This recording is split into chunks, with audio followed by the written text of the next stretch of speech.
One of the goals in Hindu yoga is to have a conscious death.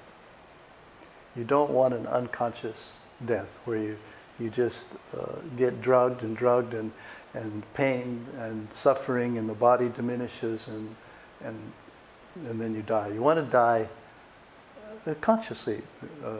In fact, it's regarded as one of the most elevating, astounding human experiences, death is. It's highly regarded. It's like the mystical experience that we're all going to have despite ourselves. We're going to come to this moment when we leave this body and then something magical is going to happen. Death is as sacred to me as birth, and I have been privileged to witness both. And we midwife in with babies with physical birth, and I have been privileged to midwife into spirit. And that's exactly the way I felt about it. As we come into deeper and deeper understanding and realization of what is true nature, we come to realize that it's deathless and birthless.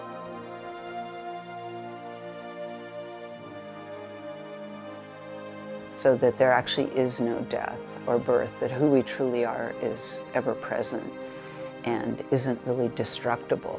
And it's that reincarnates from a Buddhist point of view, as well. It's sort of our individual divine spark, we would say, maybe in Christian terms. It is a release from simply the dualistic state of physical consciousness, and it's literally you could imagine something just going, and then you go from this state to this state, but there's no loss of existence at all. On the contrary, there's an opening up of greater space for existence after death. My own intuition is that death is safe, that death is fine, and that we move between lives like we move between dreams.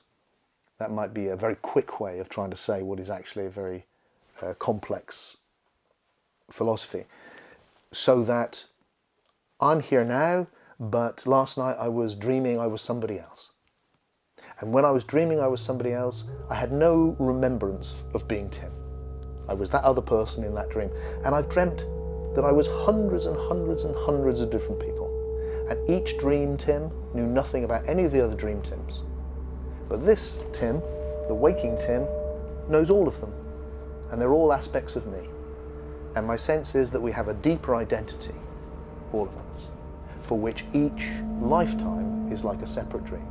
And during that lifetime, as when we dream at night, we know nothing about all the others or of the greater self. We have a dim recollection, perhaps, of it, occasionally. But it's there. And that waking up is about making contact with that deeper part of ourselves. But we're not aware of our source. We've forgotten where we came from. We don't know where we're going. People are so afraid of death, and yet great spiritual figures remind us, you aren't afraid when you go to sleep at night. It's just nothing more than going to sleep. There's really only one real life that has as its purpose the evolution of a living, organized tissue of life, which when unfolded is equal to all divinity, that from which we came, that nameless. And in terms of the dream state, it is simply the consciousness shifting its focus from this life to this life. And so all of it is happening and possible, but the focus now becomes this. And the focus or awareness now becomes this or this. And so it's just the shift from this state to this state, and that's where our focus goes. For the mystic, death is something that is not separate from life. Judaism, on the one hand, embraces life at all costs. It does not celebrate death. It's not a culture of martyrology or death. And it sees death really as a stage or a transition in terms of the journey of the soul. So the understanding for the mystic is there was a soul that was here before I came into my body, embodied self, and before I became known as Aubrey, and there was a soul that will continue after my body expires. And in the process, I am the one who is the steward of the soul that has been given to me. And every morning is a practice of being able, of gratitude, of thanking the source of the soul for restoring that soul into me, with the knowledge that within the course of my lifetime and in the course of my journey, that soul will either expire, or it will grow, and part of the idea of stewardship of the soul for the mystic is that you have a certain period of time to elevate the soul and to rectify the soul. So reincarnation is something that the Jewish mystics are strongly attached to, with this understanding that the soul has a journey and it has a story that continues on after you and began before you. Reincarnation is in some of the old Christian texts. I've read it in the old Aramaic translations. And there was kind of two schools of thought, and they decided some, they systemized in their theology, and that got thrown out. There's reincarnation. The Hindus believe it, and whether you believe it or not, there are people who have experienced reincarnation and come back to report about it. It's one of the mystical experiences that are common in all cultures. And the children especially have these reincarnational memories, and then in the Western world we tell them, no, Sally, don't talk like that. When I was a small child, I remembered I lived in different countries, but I never told anybody about it. I don't know why I didn't tell them, but different things that I knew or that happened to me, I thought these people were, my parents were very loving and very wonderful, but I just didn't think they'd understand. The karma fits into the mystical discussion in the sense that we are going through karma in order to reach the mystical destination, and karma is what's keeping us from the mystical destination at the same time. And so as long as we're in the swirl, the maelstrom of karma, we are, in a sense, unable to get deep enough to have a mystical experience. And therefore karma becomes our work. Karma is the work that we do to resolve everything so that we then can see the perfection of everything. But as long as karmas are there, good karmas, bad karmas, neutral karmas, especially if they're powerful emotional karmas and things like that, that we'll never be able to meditate, we'll never be able to practice true yoga, we'll never be able to understand these kinds of subjects, because karma holds us. We'll try to go in. Gurudeva had a nice way of saying it.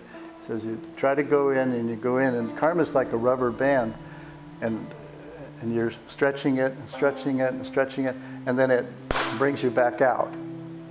And then you work on your karma, and then you try to go in, and then it brings you back out. So as long as your karmas are not resolved and not purified, you won't be having any mystical experiences. You'll be having karmic experiences. And that's something that's not so foreign to other belief systems that also support reincarnation, whether you're talking about it in Buddhism or Hinduism or other belief systems. And Judaism has its own language and its own way of explaining it, but it shares a lot with other mystical traditions that believe that the soul has a beginning that precedes me and an afterlife that goes beyond me. And I'm here just for a discrete period of time to do whatever work of tikkun hanefesh, that is, whatever I can do to rectify. And also, tikkun means to adorn, to make the soul as beautiful as possible, right? And to share whatever it is that's the beauty of the soul that I'm housing with others, so that they can also elevate and do that work together.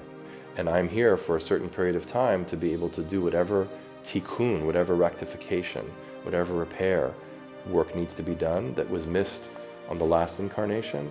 And it goes through a series of these cycles until eventually it returns home. The karma, or the deeds and all of that of body, speech, and mind, kind of ride along on that, you know, our true nature, the pith essence of who we truly are. And that's what reincarnates, and then we just keep learning from our mistakes and hopefully moving forward in terms of wisdom and compassion and, you know, being able to be at peace and be effective and be of benefit to others. I see death as a gateway to greater life. And the physical form must fall away in order for the spirit to continue expressing and growing. I think it's a privilege to live in the earth with a body and have the experiences that we have in the physical, but it's not our true home. Our true home, we're always longing to get back to the spiritual essence that we are. I refer to God as the beloved because, you know, in the Sufi tradition, when you die, it's called the wedding night. In the Mevlevi tradition, they call it the wedding night, Sheb Yerus, because you return to your source. We came from God, and we're going to return to God. We're going back home. You know, if you take Rumi's Methnawi, it opens, the first line of it is, listen to the sound of the reed, how it tells a tale of separation. Ever since I was cut from the reed bed, I have made this crying sound. And that's that imagery of the reed being cut from its roots and then made into a musical instrument, and it makes this sound that when you hear it, it penetrates into your heart. Because we all know that we're separated, in a sense, from where we came from. And our journey is to return to that we can be restored to that reed bed.